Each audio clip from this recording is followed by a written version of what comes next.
Hell's forces defied anything they had ever seen. When one demon fell, another always came, stronger, faster, and crueler. Each age of Argent had brought with it great change and new heroes, but one thing always stayed the same. The Order of the Night Sentinels came together to fight back their foes. But this one was different. In an age of fire and ruin, when King Novik sat on the throne, there was one warrior who commanded legions of Night Sentinels throughout the twisted realms of hell. A legendary war hero, but his actions in a moment of weakness also doomed his world and condemned millions of souls to damnation in hell. Who was this warrior of legend who fought in the gruesome dark ages of Argent. What did he do that doomed his world, and just how important was he in the battle against hell? In this video, we explore the tragic lore and story of a man who doomed his kind to eternal torment, Commander Valen. The story of Commander Valen begins all the way back in the first age of Argent history. Back then, this world was barren and lifeless. Then from the stars came a cosmic spear that pierced the planet. This, however, was no ordinary spear, nor a chance encounter. It was a space vessel commanded by the elemental wraith who had left their home in the cosmic realm for the earthly realm. From their breath, life flowed onto the planet, and this began the age of the Ancestrals. These were giant creatures, born from the ground and invigorated by the raw power of wraith magic. The Ancestrals, however, sought only destruction and did not value the world to which the wraith had given the gift of life. So, from their breath once more, the first human souls were formed. Though tiny and weak compared to the colossal Ancestrals, these humans used the gift and blessing of wraith magic to fight them back into the desolate valleys. This triggered a new age, the time of man. With their world safe from the Ancestrals, the Argenta of Argent formed a civilization. Over the years, they cultivated the land, constructed cities, formed armies, and crowned their first king, King Omero the Father. Yet, they did not forget their history or where they had come from. The elemental wraith of the World Spear had blessed them with power, and in return, the Argenta worshipped them as gods. Under King Omero's rule, a ministry and the Order of Daig were established to pay tribute to their gods. Every son and daughter, when of age, was asked if they would follow the path of the sword or the alchemist, each a duty to honor their gods. Most importantly, in this story, for the strongest of those who chose the path of the sword, those who beat back the barbarian hordes who refused to join their civilization, who rose above the fire, and who remained loyal to the wraith, King Omero established the Order of the Night Sentinels, an order of elite warriors who were trained and swore a lifelong oath to defend the realm, its people, the king, and the wraith. These four pillars of the realm, the people, the king, and the wraith, would all be doomed by the actions of Valen. But why would he do this? Over the generations, great change swept across the world of Argent. The Wraith decided to leave the Argenta to face their trials alone, and when another species descended from the clouds, the angelic maker offered peace and knowledge in return for their worship. In these dark times, desperate, the reigning king accepted, and the population turned their faith away from the Wraith and instead towards the heavenly maker. Although the worship of the Wraith had been outlawed, the Night Sentinels remained as guardians of the Wraith and the World Spear. Many generations later, during the reign of King Novik, a young Argenta pledged himself to the path of the sword and was inducted into the elite order of the Night Sentinels. It was on top of the skeletal remains of ancient ancestrals that the Sentinel Barracks of Kantoth was built, a sister city to Exultia. Both regions were synonymous with the training of Night Sentinels. It is likely that a young Night Sentinel Valen trained in one of these strongholds, where he was hardened through relentless combat. Under the rule of King Novik, Valen rose through the ranks and became one of the Order's commanders. In this role, he served alongside Commander Thera, the daughter of the king and the late queen. Through the gifts and technological advancements of their maker gods, the Night Sentinels protected not only Argent, but also the many worlds they conquered across the stars, spreading the worship of the maker to any life they encountered. Commander Valen led armored divisions, organized search parties for resources and targets, and trained new recruits to keep the Order strong. He also had a son, Marek, who also felt the pull of the path of the sword and joined the Night Sentinels. Valen had built his life on duty, faith, and strength, but none of it would be enough for what was coming. When a human outlander was discovered by scouts just outside of the holy city of Sentinel Prime, everything changed. This man spoke of guts, demons, and horrors from a different realm. He was covered in blood, but one thing was clear: he was a fighter. By Argent law, the Sentinel priests cast him into the arena to fight for his survival. If he died, so be it, but if he lived, he would spend the rest of his life serving in Argent army. In this case, the Outlander proved himself worthy. However, the horrors from that distant realm soon found Argent, arriving through fiery portals. This war was unlike anything Commander Valen, Commander Thera, or their king had ever seen.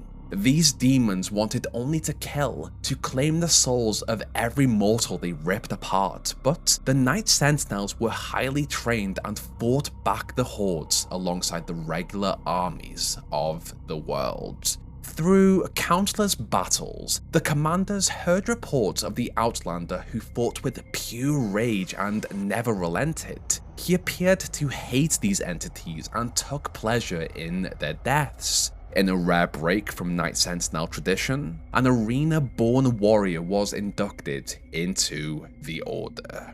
As a leader, Commander Valen oversaw his training and fought beside him and his son. His Sentinel hammer, the Hellbreaker, powered by Sentinel energy, was vital to every battle he waged. With it, he cut down as many hordes as he could to protect his world. From Commander Thera's ship, the Night Sentinels formed battle plans, tracked down cultists who felt the lure of the Dark Realm, and sealed the gates they opened. It was in this time of fire and ruin that they faced stronger and darker forces than ever before, but these battles only hardened an already formidable force. Each battle grew fiercer than the last, yet in these dark times, the Night Sentinels stood as a shining force of protection across Argent. During the battle for Taras Nabad, the Outlander was subjected to the rite of the divinity machine by Sama Maker. His flesh was infused with celestial might, granting him strength beyond mortal limits and speed beyond thought. He brought down the Dreadnought with the fury of a god, a gift bestowed upon him by the Maker. Yet, King Novik and the Khan Maker came to see him not as a man, but as a weapon forged. The Ministry believed that powers such as his could not be contained and must instead be controlled. So, the Maker tethered him with their divine technologies, binding his will and dictating when and where he would strike. Through a collaboration between the King, the Night Sentinels commanders, and the newly appointed Bishop of the Maker Ministry, the Creed Maker, their weapon, the Doomslayer, was unleashed on missions to hunt the servants of Hell. Yet, within the ranks, there were differing views on how this mortal had not only been transformed, but remade into a weapon that could be summoned at will. This enhanced slayer was merciless, feared by some, but dreaded most by the demons he hunted. Marek, amongst others, believed that the Doomslayer should be controlled and monitored by the Night Sentinels alone, while his father believed he should not be tethered at all, that he should have his own free will. Throughout their long war with the forces of hell, from the battle for the village of Kalim to the Sentinel outpost on the distant world of Habeth, Commander Valen laid down his life each day in service to his realm, his king, the Wraith, and his people. During the fall of the holy city of Argent, when Prince Azrak, a devious entity of hell, sought the heart of Argent, Valen came to the rescue and saved King Novik's life. At the Sentinel stronghold in the City of Terror, he stood guard in preparation for another assault, always ready to stand and fight against those who wanted to harm what he had pledged an oath to protect. It was in the Darkvale Forest, many battles later, just beyond the city of Eldrax, that Valen and his son witnessed the ritual that returned the Doomslayer from death. Much had been lost during this war, but the Slayer was needed once more. Freed from his tether and without his helmet, the Slayer met Valen's eyes for the first time as Valen placed the helmet back into his hands. Valen saw clearly what this warrior meant to their cause.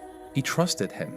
With Commander Thera having been captured by Prince Azrak, Commander Valen pressed forward with the Night Sentinels to defend Eldrax, while the Slayer hunted down those who had betrayed the Argenta. After Thera's release following Azrak's first defeat, both commanders led a strike into Hell. Together with their warriors, they held the line long enough for the Slayer to face Prince Azrak and his cosmic ally, the Witch.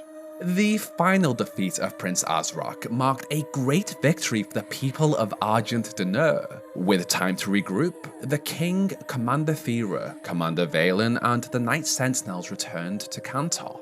The Maker Ministry disavowed all actions taken by the Creedmaker and those who had conspired with Hell, claiming he had acted alone. It appeared a major battle had been won, but this was only the beginning. Commander Valen had stood at the heart of nearly every great conflict, his loyalty proven beyond question. But what came next would change everything. Many years later, on an expedition deep into Hell, Commander Valen and the Night Sentinels discovered just how little they truly knew of their enemies. It was in the Soul Factory of Necrovol that they learned the fate of the Fallen. The souls were tortured beyond comprehension to extract Hell Essence, which was then fused with Sentinel energy to create the power source they had used throughout the war, Argent energy. This energy had been a gift from the Maker gods, but in this place of torment, they saw Maker statues and Maker technology. They had been betrayed by the gods they worshipped. When the Night Sentinels returned to Argent Denur and revealed what they had seen, the Khanmaker and her ministry once again denied any knowledge, but it was enough for King Novik and most of the Night Sentinels to disavow the Maker. This marked the beginning of a civil war. On one side stood the King, the Night Sentinels, and those who returned to the worship of the Wraith. On the other were those who believed this was merely a test of their faith in the Maker. Each day, more fell to the lure of Hell's dark essence. With each conflict, Valen and his warriors fought to hold back the spreading corruption across the world, but then came a loss greater than any before. In the chaos of battle, Valen's son, Marek, was slain. For many nights that followed, Commander Valen was haunted by visions of Marek's torment in Hell. A dark entity surrounded his son, drawing him ever closer to becoming Hell Essence. Unknown to Valen, Daig Grav, a fallen priest of the Order of Daig, had seeded these visions into his mind. It was a dark prelude to another scheme born of Hell. Valen carried the weight of 2 wars. His order was fighting not only the forces of hell, but also the Maker and their loyalists. Grief and nightmares of his son chipped away at him, piece by piece, yet he pressed on. In a desperate bid to stop the Maker and rally new support, the Night Sentinels devised a plan. The first stage was to destroy the soul spires of Necrovol and halt the Maker's production of Argent energy. The second was to awaken the mighty Wraith and plead for their aid in a war that threatened to consume their world. However, the corrupted Khanmaker and her priests remained always one step ahead. Though the Order of Daig had pledged themselves to hell and were fully corrupted by its power, they continued to feign loyalty to the Sentinels. In desperation, Commander Valen approached Daig Grav and questioned him about the visions that plagued his sleep. The priest told him that the visions were real and that he could end Marek's suffering if Valen could do one thing in return.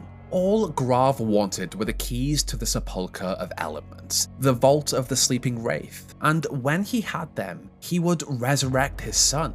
It was a dark and devious request, for the Wraith were vital to the Night Sentinels' plan to end the war. Valen had devoted his life to this world, his king and his people, but now he faced an impossible situation, and an even more impossible choice. Against everything he had stood for since his first oath as a Night Sentinel, through every war and every sacrifice, Commander Valen gave up the keys.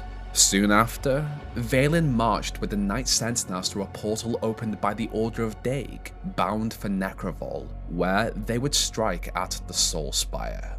It was here that the Night Sentinels faced their greatest betrayal. As each warrior stepped through the portal, they were cast apart, scattered across the twisted landscapes of the hellish realm. Each was met by a waiting horde of demons. Behind them, the gateway closed. Only then did they realize the Sentinel priests had also fallen to hell's corruption.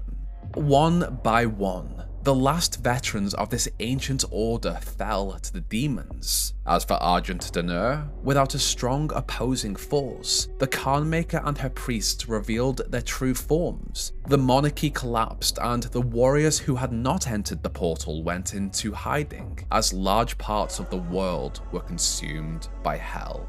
As for the Wraith, they were taken, chained in hell, and their essence was taken from them.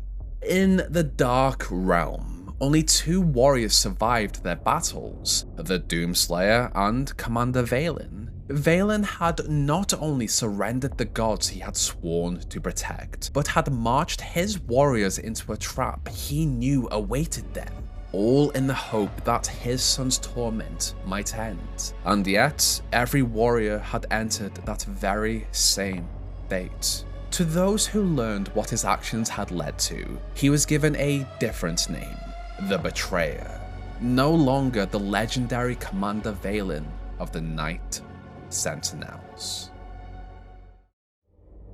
Although he had survived the trap, the Betrayer chose to remain in hell. It was a self-imposed exile, a final attempt to atone for what he had done. In his mind, this was where his story would end. He believed he would spend the rest of his days in this twisted realm.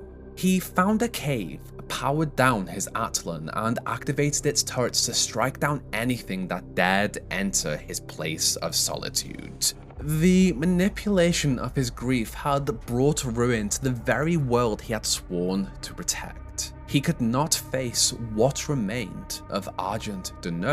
In time, he heard how the Doomslayer tore through the deepest circles of hell. He learned that the beast had been imprisoned within a sarcophagus and recovered by a human team who had established a colony on Habeth, a world they called Mars. He also heard how the Slayer rose again to fight hell in another invasion. Time worked differently in hell, but outside of this dimension, entire ages had passed. He also learned of what had been planned for his son. Marok's heart had been taken by the Khan Maker, who intended to use it in an ancient ritual to awaken and command a monstrous titan of hell, the Icon of Sin. The Doomslayer owed the Betrayer nothing, but when the warrior came to his cave seeking a battery for a celestial locator on his mission to take out the Khan Maker and her priests for their betrayal, the old commander gave him a single request: if the chance came, to destroy his son's heart using a special dagger, to put his soul at peace. When Valen heard that the Slayer had pierced his son's heart with the dagger, and that the Order of Daig, the Khan Maker and the Icon of Sin had all fallen, he decided it was time to return to the fight and do everything he could to redeem his actions. But with his son's soul finally at rest, Valen turned his will towards restoring order to his broken world. After the fall of the Queen Maker, the Slayer turned his attention to the Dark Lord himself, and Commander Valen sought to aid him. From the solitude of his cave, Valen projected himself onto Argent to meet the warrior on his path. With his son's curse finally lifted, Valen offered his Sentinel hammer, the Hellbreaker, as a gesture of thanks. When the Torch of Kings was relit by the Slayer after countless years of darkness, the hidden Night Sentinels and their kin saw a sign that the spirit of their order had survived, that the Maker and the Order of Daig had fallen, and that the time had come to reclaim their world. He knew from experience that the hordes of hell would stop at nothing to keep the Slayer from reaching the Dark Lords. So, across Argent, Valen and those loyal to him recovered ancient weapons, reawakened the Atlan's, and sought out the remnants of the Order of Aram, elite warriors who had once bonded with dragons. When the Doomslayer finally breached hell and faced the waiting armies, Commander Valen stood with him, leading the last of the Night Sentinels. Together, they waged a final, legendary battle to clear a path for their brother in arms to challenge the devil himself. Commander Valen was one of many who felt the corruptive reach of hell. A decorated war hero of legend, he had once stood unshaken in defense of his realm, his king, his people, and the Wraith. But the loss of his son and the torments that followed broke even him. His grief was twisted and used against him, and in the end, he doomed millions of souls and the Wraith themselves to end the suffering of just one. In this story, Valen became something of a villain. What he did cannot be ignored, but the question remains, were his actions, his long exile, and his return during the Slayer's war against Davoth the Dark Lord enough to redeem him? Others were lured by dark promises too. From Dr. Olivia Pierce to Dr. Malcolm Betruger to the Khan Maker, each one fell too far, but only Commander Valen turned back and tried to repair what he had broken. With the Dark Ages finally out, we have an amazing view of what happened during that period. We witnessed how Valen fought beside Commander Thera and his son Marok, how the Slayer was treated as a weapon rather than a man, and how in the end, he remained in hell while the Maker denied any tie to Creed Maker's betrayal. These events give us a strong sense of what the DLC could explore. If id Software follows the model used in Doom Eternal, we may see the DLC split into two parts. The first could follow the discovery of the soul factories in Necrovol, the rise of the Civil War, and the tragic fall of Marok. The second might trace how the Night Sentinels were lured into hell by deception, the Slayer's battle against Hell's mightiest, and his final fate, entombed within the sarcophagus that begins the tale of Doom 2016. This is my dream idea of what the DLC could be, but we will have to wait for that. I always lean towards tragic characters in video games because they are generally more interesting. Valen is one of my favorites. He was not just a bad guy who betrayed his kind. He was a decorated war hero driven to betrayal through the manipulation of his grief. He was a great character, and hopefully, we will see more of him in the Dark Ages DLC.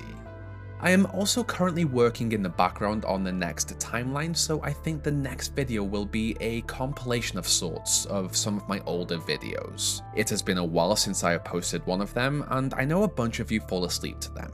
That was everything I wanted to say. If you enjoyed this video, then I would love you to subscribe to the channel, like the video if you liked it, dislike it if you did not, and let me know what you thought in the comments below. Finally, I would like to thank my gold tier patrons and channel members: Queen Arby, Lewis, Oren X, Drakey Phoenix, Dano Cal Drawings, 501st Clone Boy, Ruben Mendoza, Imperial Embers, Canifex, Jimsy, Average Sol, Azu, Jonas, Yali Rodriguez, Detroit, Motzi, and Brina Lee. What did you think of this topic? What did you think of the Dark Ages? And what would you like me to cover next? Let me know in the comments below. This is where our story ends. Check back soon for a new one.